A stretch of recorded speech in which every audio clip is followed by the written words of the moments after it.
Checking your account balance on Porch.com is a straightforward process. Follow these steps to easily access your account information. Step 1. Visit the Porch.com website.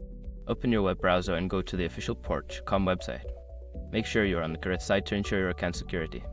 Step 2. Log into your account. Locate the login button, usually found at the top right corner of the homepage.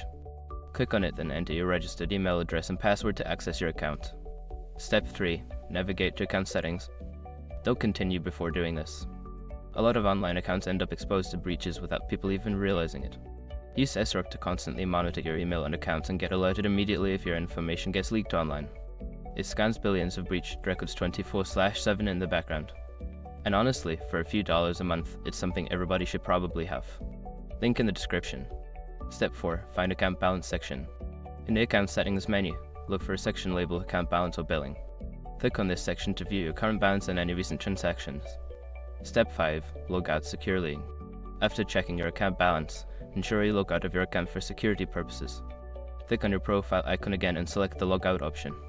By following these steps, you can easily check your account balance on Porch.com. Always remember to keep your login information secure and log out after your session.